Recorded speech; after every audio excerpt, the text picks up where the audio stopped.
Assalamualaikum warahmatullahi wabarakatuh. Perkenalkan, saya Nura Asyifa. Saya dari Prodi Ilmu Hukum dengan NIM 2401060085, Fakultas Syariah dan Hukum. Di sini saya akan melengkapi tugas studi keacehan bersama dosen pengampu, yaitu Ibu Mimi Aida SHME. Materi yang akan saya presentasikan adalah perangkat penegakan syariat Islam di Aceh, fungsi dan kewenangannya. Latar belakang dari syariat Islam. Aceh memiliki otonomi yang khusus yang memberi wewenang kepada pemerintah daerah dalam penerapan syariat Islam. Dasar hukum yang menjadi penerapannya adalah Undang-Undang Nomor 11 Tahun 2006 yang mengatur berbagai aspek sosial, moral, dan keadilan berdasarkan nilai-nilai Islam.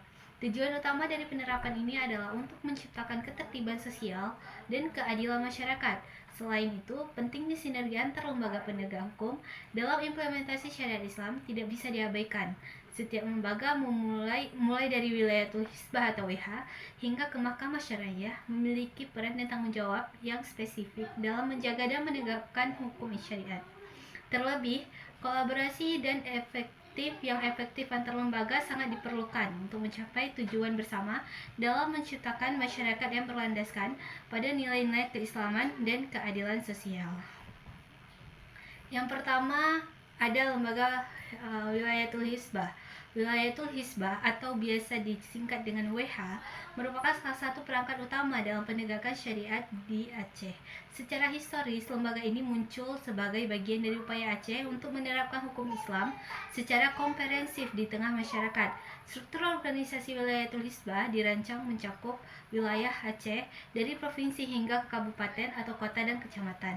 Secara umum, WH terdiri atas yang pertama ada Kepala Wilayah Provinsi atau WH yang bertanggung jawab atas koordinasi seluruh kantor WH di provinsi.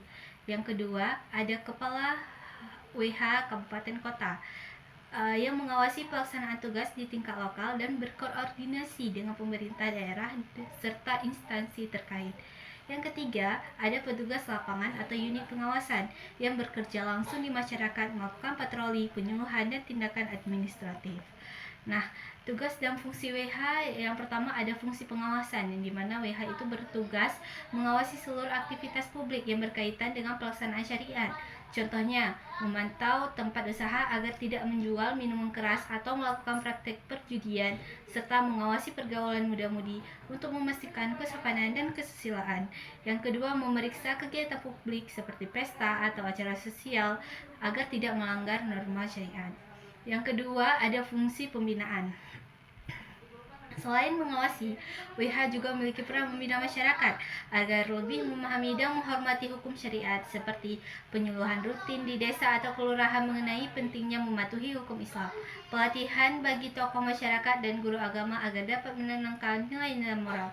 Yang ketiga, kampanye kesadaran hukum yang melibatkan media lokal untuk mencapai audiens yang lebih luas.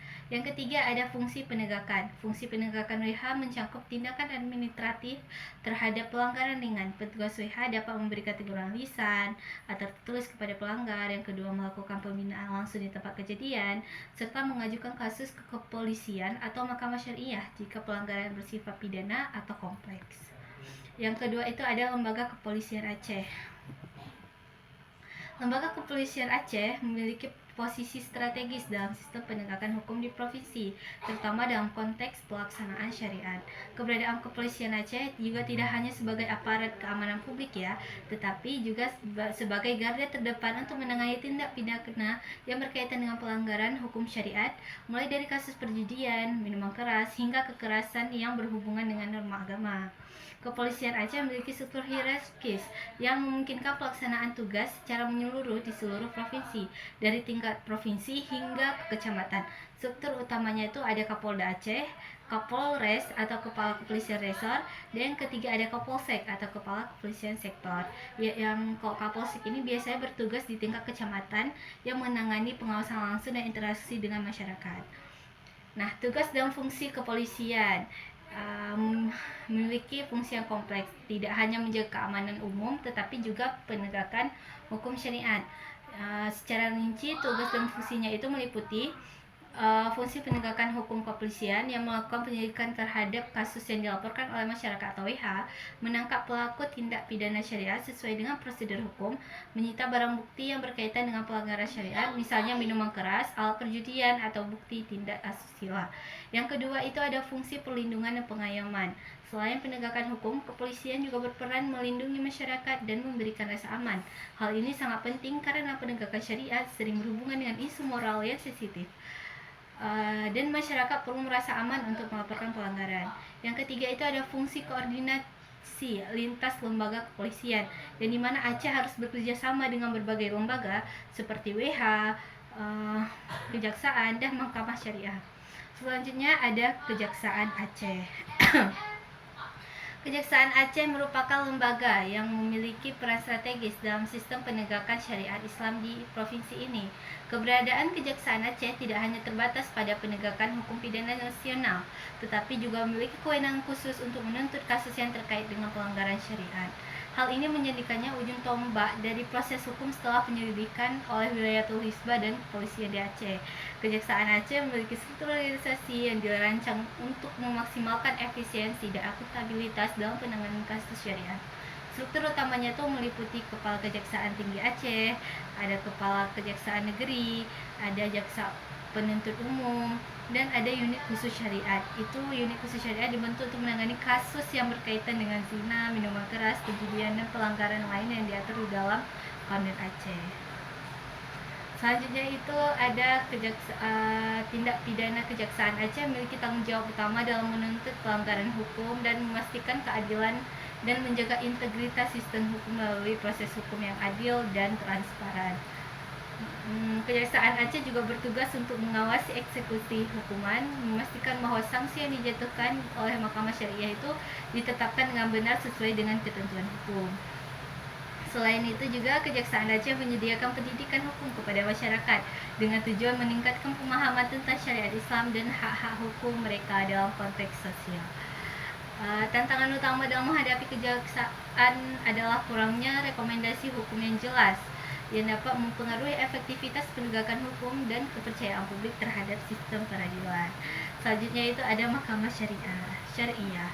Mahkamah Syariah merupakan lembaga peradilan khusus yang memiliki kewenangan penuh untuk mengadili dan memutuskan perkara berdasarkan hukum Islam di Aceh. Lembaga ini lahir dari kebutuhan untuk menegakkan syariat Islam secara formal dan konsisten di tengah masyarakat Aceh yang memiliki karakteristik kultural dan religius yang kuat. Mahkamah Syariah memiliki struktur organisasi yang dirancang untuk mendukung fungsi peradilan secara menyeluruh di seluruh provinsi, mulai dari tingkat provinsi hingga kabupaten atau kota dan kecamatan. Struktur utama itu meliputi ada Ketua Mahkamah Syariah Aceh, ada Hakim Syariah, ada Panitera, dan jurusita atau staf pendukung yang membantu pelaksanaan keputusan, pengiriman surat, dan koordinasi dengan lembaga lain seperti kepolisian dan kejaksaan. Selanjutnya ada mekanisme integrasi dan koordinasi lembaga. Mekanisme integrasi dan koordinasi lembaga penegak syariat Islam di Aceh berjalan melalui sistem kerja yang terstruktur dan berjenjang. Ada beberapa nih mekanisme koordinasinya. Yang pertama ada tahap penegakan awal, yang dimana pada tahap ini Wilayatul Hisbah atau WH berperan paling depan. Mereka bertugas melakukan sosialisasi, pembinaan, serta pengawasan terhadap perilaku masyarakat agar sesuai dengan nilai-nilai syariat Islam. Misalnya seperti WH melakukan razia, berpatroli di tempat umum, serta menegur warga yang melakukan pelanggaran ringan seperti berpakaian tidak sopan atau berdua-duaan tanpa ikatan pernikahan di tempat terbuka. Terus peran WH ini tidak hanya bersifat represif loh teman-teman, tetapi juga edukatif, yang dimana mereka bekerjasama dengan tokoh agama, lembaga adat, dan pemerintah daerah untuk mendorong kesadaran masyarakat terhadap penerapan hukum syariat. Bila ditemukan indikasi pelanggaran yang bersifat berat atau mengandung unsur pidana, WH kemudian melimpahkan perkara tersebut kepada kepolisian untuk dilakukan penyelidikan lanjutan. Yang kedua itu ada tahap penyelidikan dan penyidikan. Begitu laporan atau hasil temuan WH diteruskan, kepolisian berperan untuk memastikan bahwasanya proses hukum itu berjalan sesuai ketentuan. Kepolisian melakukan penyelidikan, memeriksa saksi, mengumpulkan bukti, dan memastikan setiap tindakan memiliki dasar hukum yang kuat. Dan kepolisian juga bekerja sama berdasarkan dua landasan. Yang pertama KUHP dan yang kedua ada KUHP nasional serta ada Kanun Aceh. Dalam perkara syariat, polisi wajib menghormati nilai-nilai keislaman serta menjunjung tinggi etika lokal, dan penyidik di Aceh juga diharapkan memiliki pengetahuan dasar tentang hukum Islam agar tidak terjadi kesalahan prosedur dalam penanganan kasus. Yang ketiga ada tahap penuntutan, yang dimana setelah penyidikan selesai dan bukti dirasa cukup, berkas perkara akan dilimpahkan kepada kejaksaan. Di tahap ini, peran jaksa sangat penting untuk menilai kelengkapan berkas dan memastikan apakah kasus tersebut memenuhi unsur pelanggaran syariat yang dapat disidangkan di Mahkamah Syariah atau kejaksaan bertindak sebagai penuntut umum dalam sidang syariah. Mereka berkoordinasi dengan penyidik WH dan kepolisian untuk memastikan bahwasanya fakta-fakta hukum dibuktikan secara sah di pengadilan. Dalam konteks Aceh, jaksa juga harus memahami kanun jinayat agar tidak terjadi kesalahan dalam dakwaan ataupun proses pembuktian. Tahap yang keempat ada tahap persidangan dan putusan. Ini adalah tahap terakhir dari proses penegakan hukum syariah yang berada di tangan Mahkamah Syariah. Lembaga ini memiliki wewenang absolut untuk memutuskan perkara jinayat, baik yang berkaitan dengan pelanggaran moral, perzinaan, khamar, maisir atau judi, maupun khalwat. Mahkamah Syariah juga menggelar sidang terbuka dan dihadirkan saksi serta terdakwa dengan prosedur hukum yang diatur di dalam Kanun Hukum Acara Jinayat. Setelah putusan dijatuhkan, hasilnya itu bersifat final dan mengikat, dan pelaksanaan putusan kemudian dikawal oleh WH dengan dukungan aparat kepolisian dan kejaksaan agar vonis benar-benar terlaksana secara adil dan tertib. Demikian presentasi atau materi dari saya. Apabila ada kekurangan atau salah dari pengucapan saya mohon maaf. Wabillahi taufiq wal hidayah. Wassalamualaikum warahmatullahi wabarakatuh.